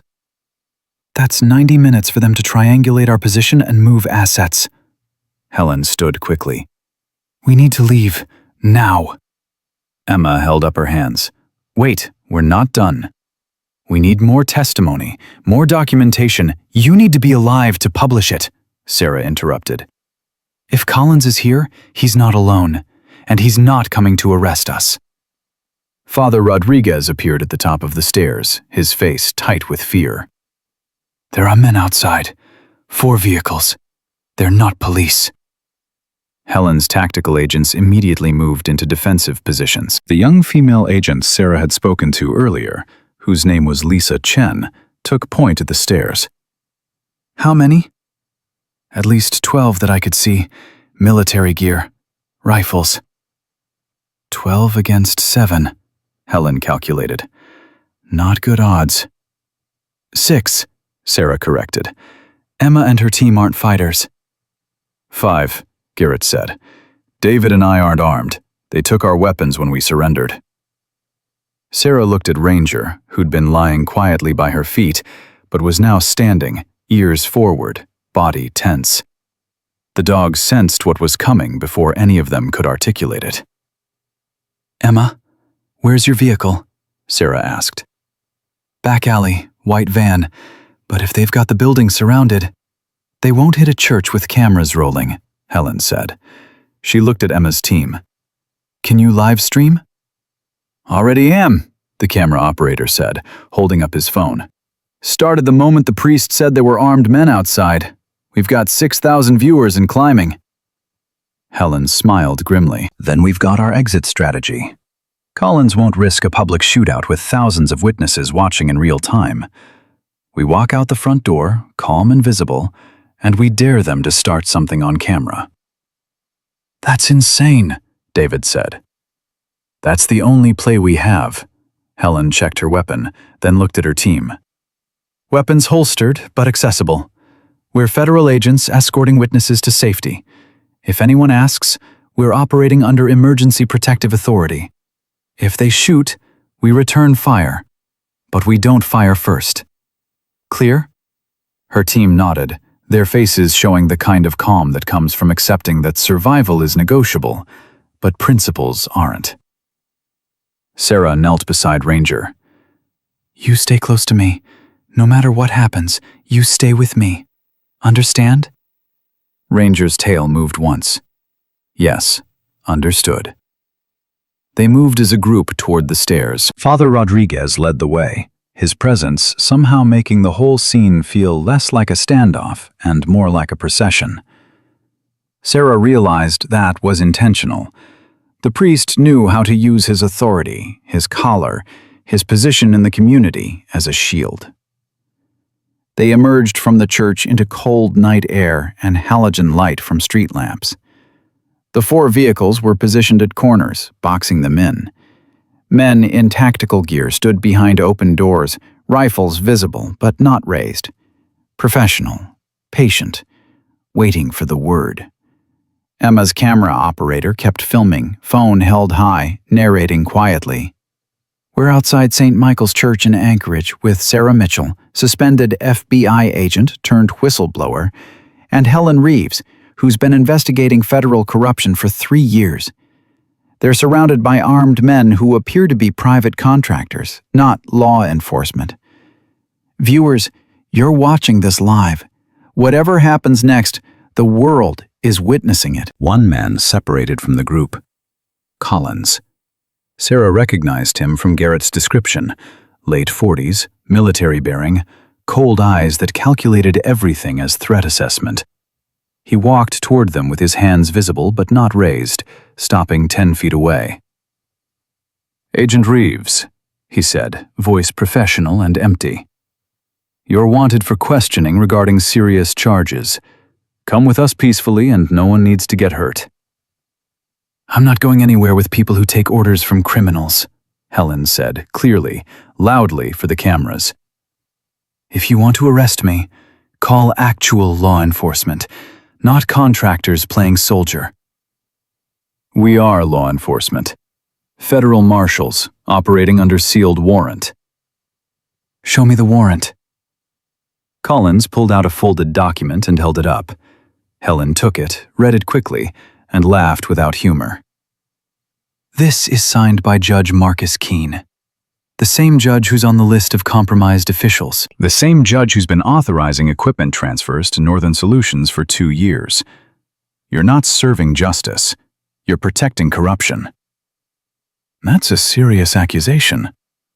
It's documented truth, and right now 7,000 people are watching this conversation live. Helen pointed at the camera. So let me be clear for the viewers. I'm Helen Reeves.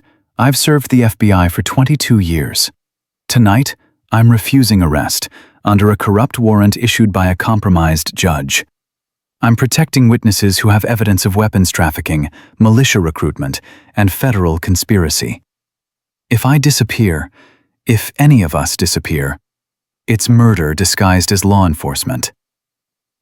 Collins's expression didn't change, but Sarah saw his hand shift slightly toward his weapon. She moved her own hand to her holster, slow and visible. Don't, she said quietly. You pull that weapon on camera, you're done. Your career, your freedom, your life, all of it, done. We both know how this works. You're a suspended agent with no authority, Collins said. You're harboring fugitives and obstructing federal operations. I'm protecting human beings from people who think badges give them the right to commit murder. Sarah's voice carried across the street, meant for the cameras, meant for the growing crowd of neighbors who'd emerged to see what was happening. My name is Sarah Mitchell. 6 months ago, I was suspended for refusing to ignore evidence tampering. Tonight, I found 2 Navy SEALs dying in the snow because they tried to expose this same corruption. One of them is in surgery right now, maybe dying, because people like you decided truth was dangerous. A woman in the crowd called out, "What kind of corruption?" Sarah turned toward the voice.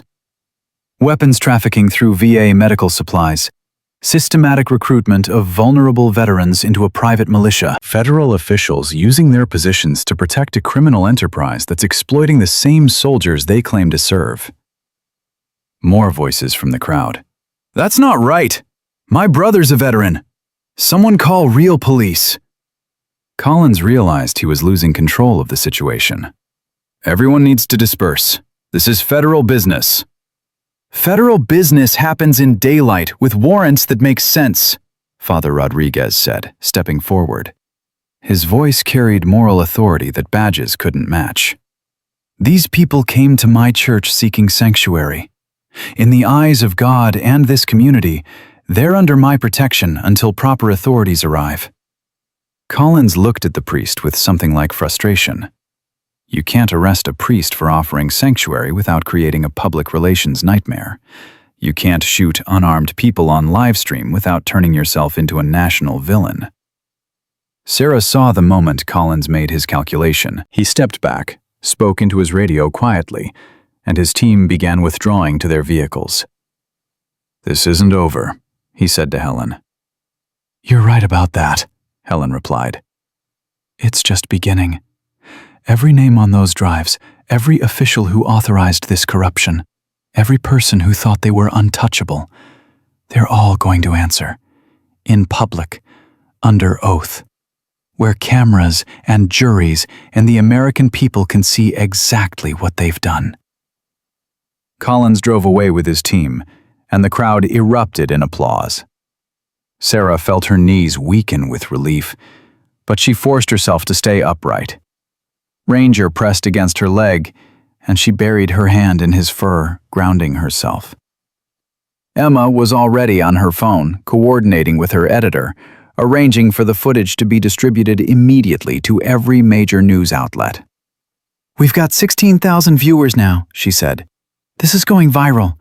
You just became the most famous fugitives in America." "Famous isn't the same as safe," Helen said, but she was smiling. "But it's a start." Sarah's phone rang. Unknown number. She answered cautiously. "Mitchell?" It was Marcus's voice, weak but alive. "Marcus, you're awake. How's Jamie?" "He made it through surgery. Doctor says it's too early to know if there's brain damage, but he's breathing on his own." He's going to live. Marcus's voice broke. He's going to live. Sarah felt tears she'd been holding back finally break free. Thank God. Thank God. Mitchell, I saw the live stream. Half the hospital staff was watching it. You just declared war on some of the most powerful people in the country. They declared war first.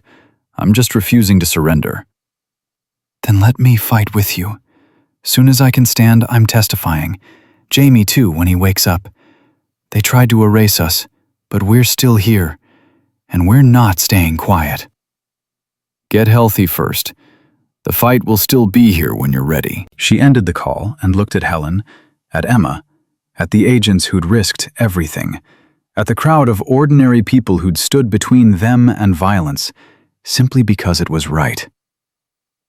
What happens now? Emma asked. Now we tell the whole story, Helen said. Every detail, every name, every crime. We flood the zone with so much truth that they can't suppress it all. Congressional hearings, criminal investigations, civil lawsuits. We hit them from every angle until the system has no choice but to respond. And if the system still protects them? Then we've already won, Sarah said quietly. Because we've shown the American people exactly what their institutions have become.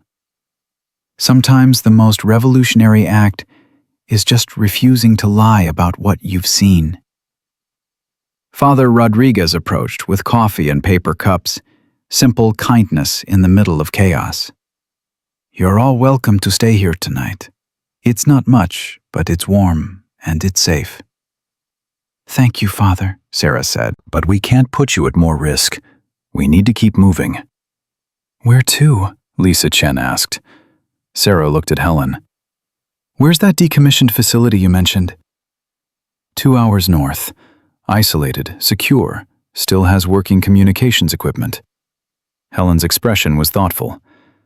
We could use it as a base, coordinate testimony, organize evidence, prepare for the hearings that are coming. Then that's where we go. Sarah looked down at Ranger, who gazed back with patient, faithful eyes. Together. All of us. Because that's how this ends. Not with violence or silence, but with truth, spoken by people who refuse to be erased. Emma held up her phone. The story just hit the front page of 6 major news sites. Your faces are everywhere. You're heroes or villains, depending on who's talking, but you're definitely not unknown anymore. Good, Helen said. Unknown is how they prefer their victims. Known means we're dangerous. They loaded into vehicles, a convoy of the principled and the stubborn, heading north toward a facility that officially didn't exist, to fight a battle that officially wasn't happening. Sarah sat in the back with Ranger, watching Anchorage fade behind them, and felt something she hadn't felt in months. Not safety, not certainty, but purpose that went beyond survival. She'd found Marcus and Jamie dying in the snow, and refused to let them die alone. Now she was surrounded by people who'd made the same choice, to stand with the vulnerable, even when the cost was everything. And somehow, impossibly, that felt like enough. Like maybe broken people choosing to do one decent thing could actually change the world. One stubborn choice at a time. The decommissioned facility looked like abandonment felt. Windows dark, equipment covered in dust, silence that had forgotten what human voices sounded like. But within 6 hours, Helen's team had it functioning like a war room. Computers hummed, encrypted communications linked them to Emma's network of journalists, and in the corner, a coffee maker that was probably older than Sarah produced something that resembled fuel more than beverage. Sarah stood at a window watching dawn break over mountains that didn't care about human corruption or human justice. Ranger sat beside her, patient as always, his presence the only constant in a world that kept shifting. "You should sleep," Helen said, approaching with 2 cups of terrible coffee. "You've been up for 36 hours. So have you. I'm sustained by spite and bureaucratic rage. What's your excuse?" Sarah accepted the coffee and sipped it, grimacing. "Can't sleep until I know Jamie's awake. Every hour he stays unconscious is an hour his brain might not recover. Marcus called again 20 minutes ago. Jamie's showing more neurological response. Doctor thinks he'll wake up soon." "Thinks isn't knows." "It's better than yesterday's prognosis." Helen stood beside her, both of them looking at mountains that promised permanence in a temporary world. "Sarah, I need to ask you something. When this is over, if we survive the hearings, if the indictments actually happen, if we somehow manage to expose this without getting killed, what are you going to do?" Sarah thought about that, about the badge she'd lost and didn't miss, about the system that had failed her and the people she'd found outside of it. "Keep doing exactly what I did in that cave. Find the people everyone else forgot about and refuse to let them die alone." That's not a career plan. That's a suicide mission. "It's the only mission that matters." Sarah turned to face Helen directly. "You asked me to join your task force. I'll do it.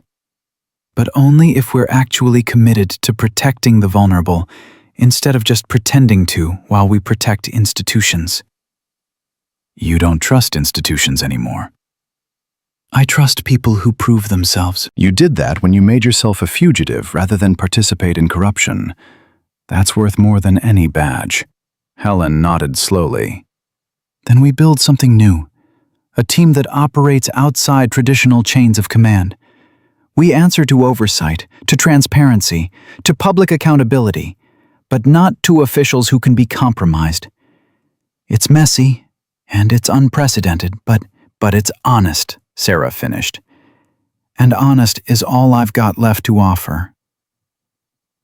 Lisa Chen burst into the room, laptop in hand, her face flushed with excitement, or fear, or both. "You need to see this. Emma just published the full investigation, all 17 names, all the evidence, everything. It went live 10 minutes ago, and it's already trending #1 on every platform." Sarah and Helen crowded around the laptop. Emma's article was comprehensive, devastating, and meticulously sourced. Every claim backed by documentation, every accusation supported by testimony. The kind of journalism that left no room for dismissal or deflection.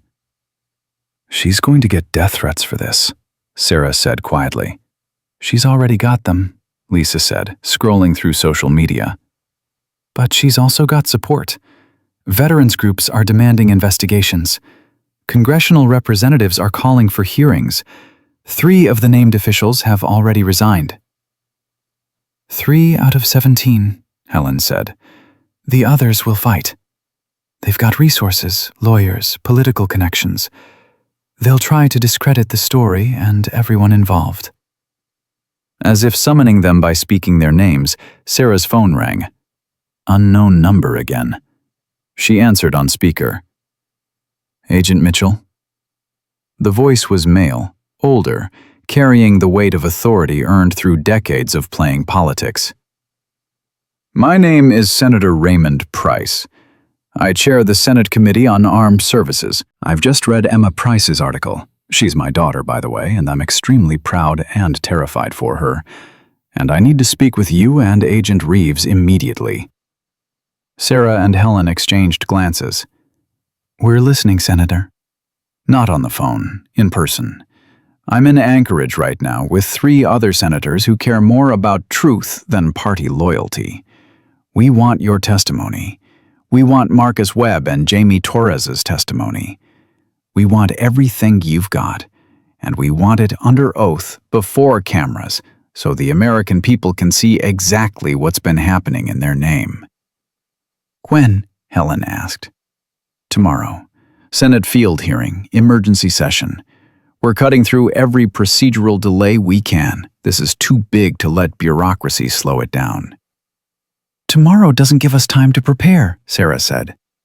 "Tomorrow doesn't give them time to destroy more evidence or disappear more witnesses," the senator countered. "I know what I'm asking, but I also know that every day we wait is a day they use to cover their tracks. Will you testify?" Sarah looked at Helen, who nodded. "We'll testify. But, Senator, we need protection for our witnesses. Real protection, not the kind that disappears when it's politically convenient." "You'll have it. Federal marshals, ones I've personally vetted, will provide security. And I'm assigning military police to guard Marcus Webb and Jamie Torres at the Coast Guard station. Nobody touches them without going through me first." "Why should we trust you?" Sarah asked bluntly. The senator was quiet for a moment. "Because my son served in Afghanistan. He came home with injuries you can't see and a system that didn't care. He killed himself 18 months ago because the VA failed him, and the people supposed to help him were too busy stealing from the programs meant to save him. So when my daughter tells me that the same corruption killed veterans and nearly killed 2 SEALs trying to expose it, I believe her, and I'm willing to burn every political bridge I have to make sure it stops." The raw pain in his voice was unmistakable. Real grief that couldn't be manufactured. "We'll be there," Sarah said. "Tomorrow. Under oath. All of it." "Thank you." The senator's voice steadied. "And, Agent Mitchell, my daughter told me what you did in that blizzard. How you refused to give up on those men. That took courage most people don't have. Don't lose it now." The call ended. Sarah set down her phone and looked at Ranger, who'd been listening with those intelligent eyes that seemed to understand more than any dog should. "Tomorrow we testify," she said to the dog. "Tomorrow we tell the whole world what we saw. You ready for that?" Ranger's tail moved once. "Yes. Ready." The next 18 hours were a blur of preparation. Helen organized evidence into presentable formats. Lisa worked with Emma to prepare visual aids that would make complex financial crimes understandable to the public. Garrett and David rehearsed their testimony. 2 men who'd been on the wrong side, finding redemption in truth-telling. Sarah called the Coast Guard station every 2 hours, checking on Jamie. Each time the news was incrementally better.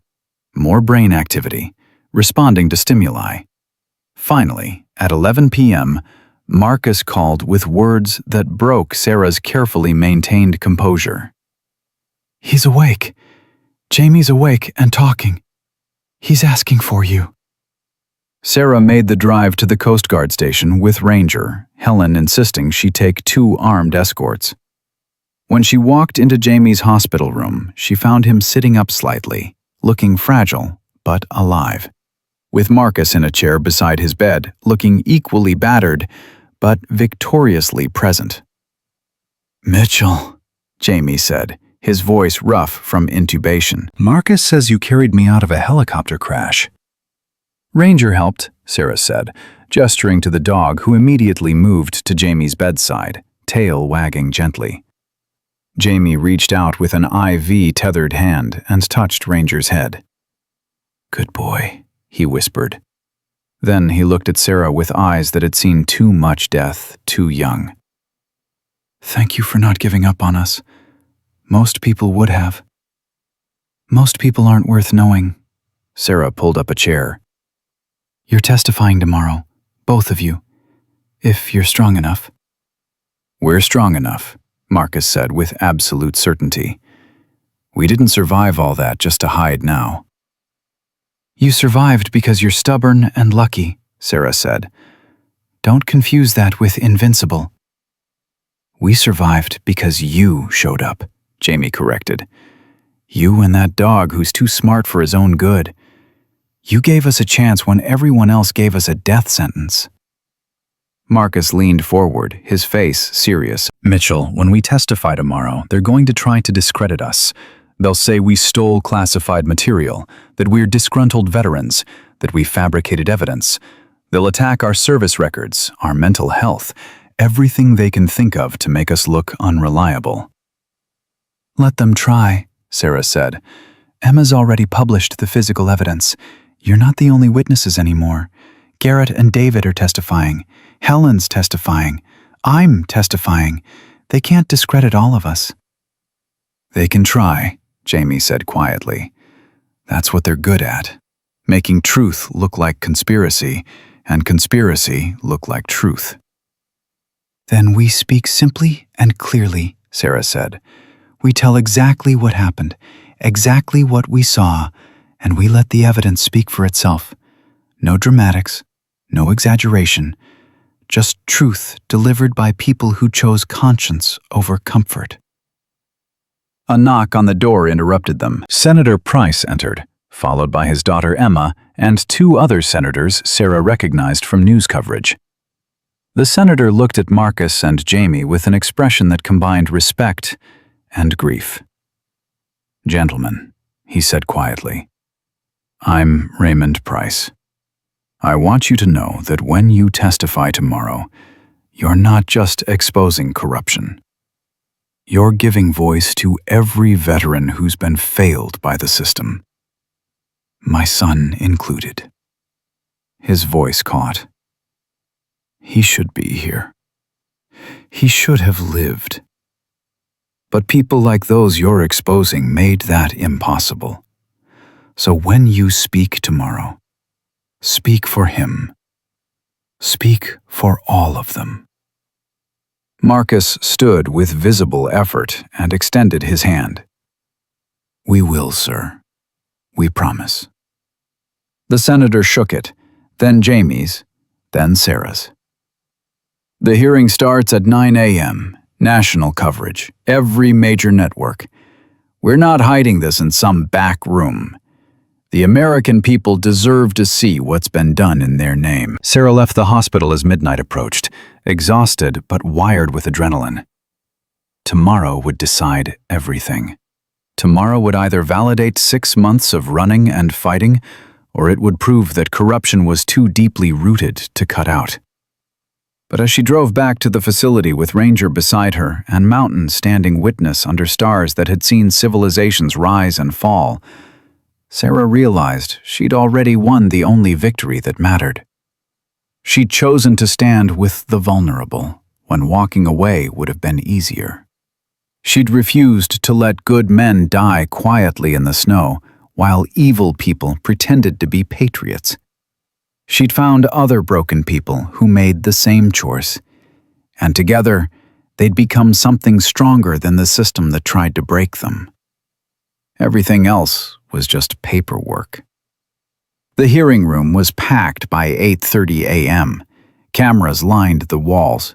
Journalists filled every available seat. Veterans in uniform stood at attention along the back wall, silent witnesses to testimony that would determine whether their sacrifice had meaning or had been exploited by people who claimed to honor it. Sarah sat at the witness table with Helen on her left and Marcus on her right. Jamie was present via video link from his hospital bed, looking pale but determined. Garrett and David sat behind them, ready to testify when called. Senator Price gavelled the hearing to order, and the room fell silent with the weight of what was about to be spoken aloud. "This emergency hearing," the senator began, "is convened to investigate allegations of weapons trafficking, militia recruitment, and systemic corruption within federal agencies tasked with serving our veterans. The testimony you're about to hear is disturbing.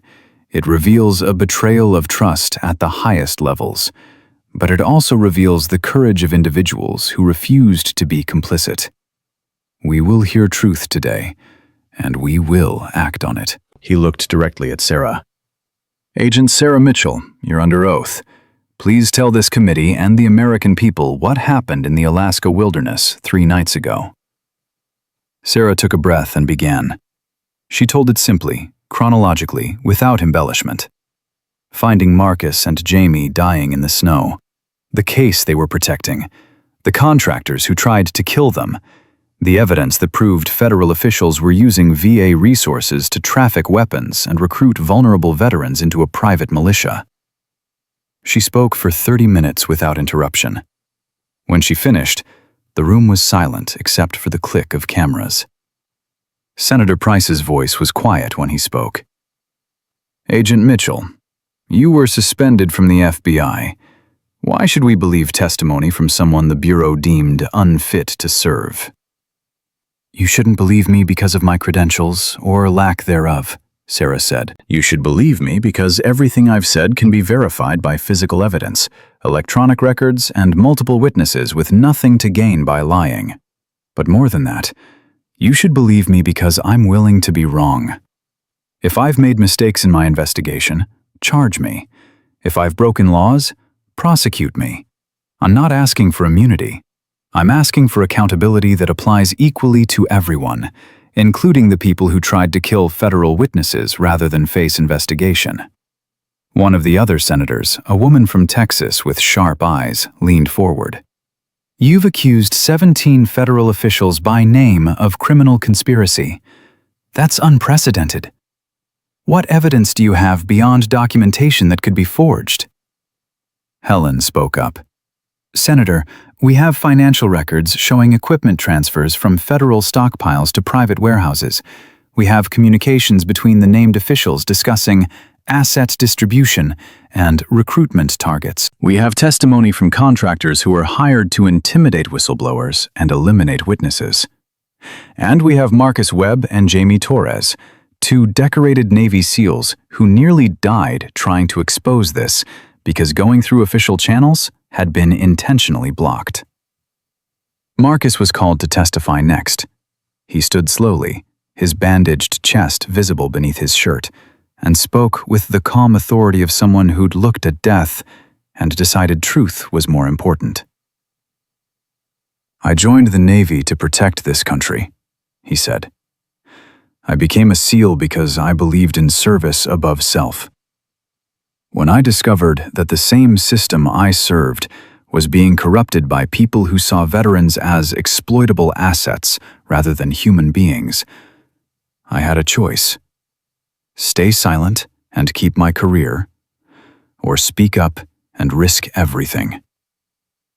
I chose to speak up, and people tried to kill me for it. That should tell you everything about who's telling the truth here." Jamie testified from his hospital bed, his voice weak but steady. "I'm 28 years old. I've served my country for 9 years. I've been shot at, bombed, and nearly killed in 3 different countries. But the closest I've come to dying was in Alaska 3 nights ago. Not from enemy combatants, but from Americans who thought corruption was more valuable than honor. If Agent Mitchell hadn't found us, we'd be dead, and this would all be buried. That's not conspiracy theory. That's attempted murder covered by federal authority." Garrett's testimony was particularly powerful. He described his recruitment into Northern Solutions, the gradual shift from legitimate security work to criminal activity, and the moment he realized he'd become the kind of person he'd joined the military to stop. "They prey on veterans," he said, his voice heavy with shame and anger. "They find guys who can't adjust to civilian life, who feel abandoned by the VA, who need purpose and paychecks. They offer brotherhood and mission, and by the time you realize the mission is corrupt, you're already complicit. I'm testifying today because Agent Mitchell gave me a chance to be something better than what I'd become. That's a gift most people don't get." The hearing lasted 6 hours. By the end, 3 of the named officials had been placed under arrest. 5 more were under investigation. 2 had fled the country and were being sought by international authorities. The rest were lawyering up, preparing for fights that would take years to resolve. But the story was out, undeniable, documented, public. Senator Price gavelled the hearing to a close as evening light filtered through windows. This committee will recommend immediate criminal investigation by the Department of Justice. We will recommend restructuring of oversight procedures for federal procurement and VA operations. And we will recommend full restoration of Agent Mitchell's credentials with commendation for extraordinary service. Sarah barely heard the last part. She was too tired for vindication to feel like anything other than permission to finally stop fighting. Outside the hearing room, veterans lined the hallway, some in uniform, some not. They stood at attention as Sarah walked past with Ranger, and one by one they saluted. Not the officials, not the system, but the woman and the dog who'd refused to let their brothers die quietly. Sarah stopped, overwhelmed. An older veteran, probably in his 70s, stepped forward. My grandson served in Iraq.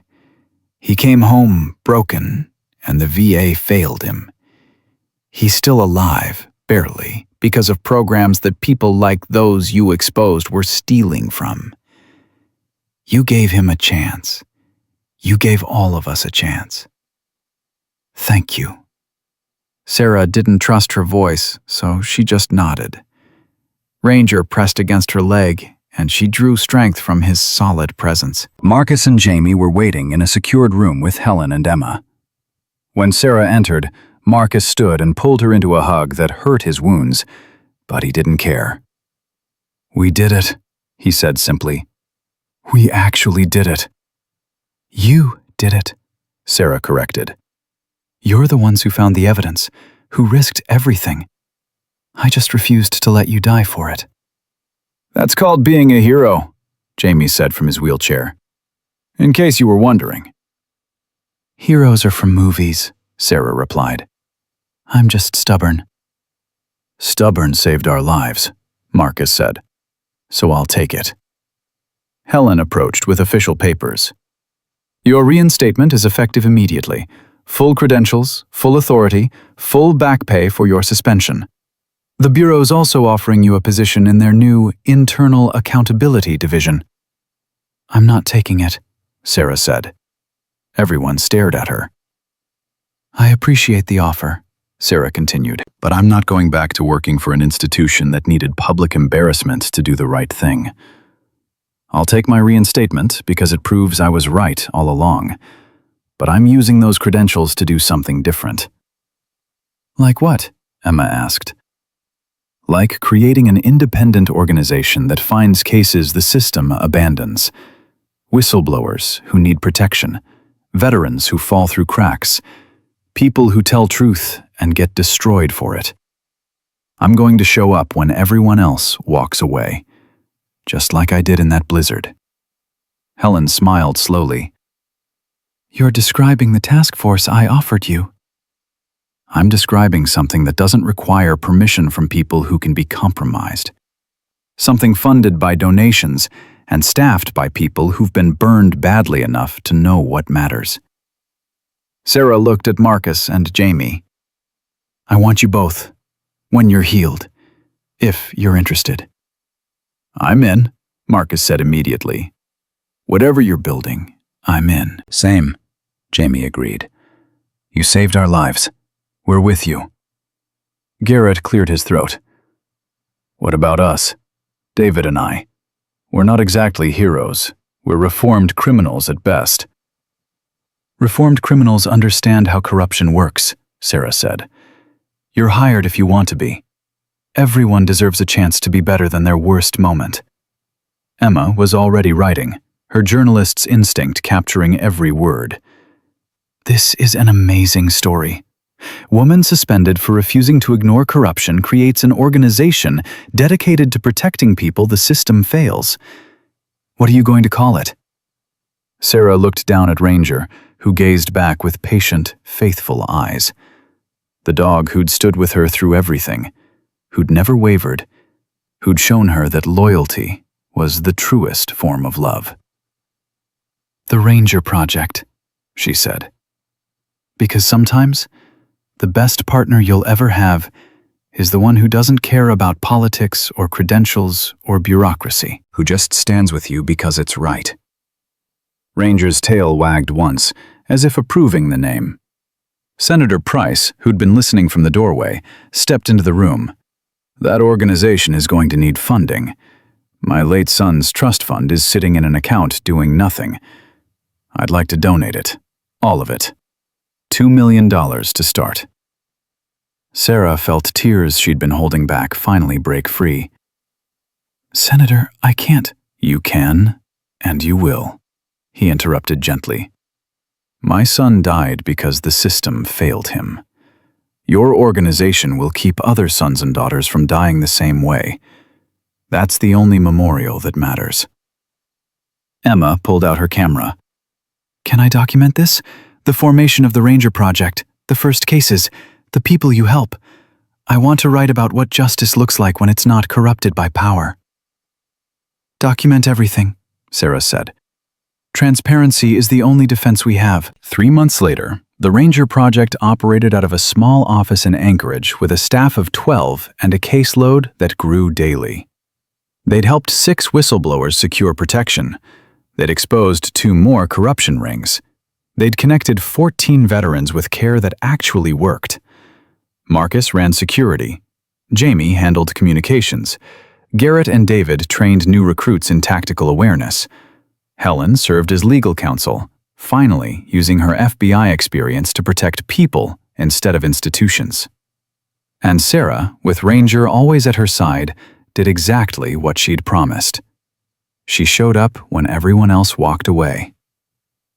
One evening, as she sat in her office reviewing case files, Ranger rested his head on her knee.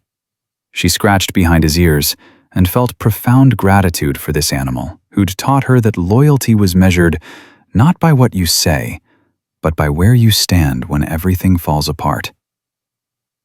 We did good work today, she told him. Helped a woman whose husband was killed for reporting safety violations.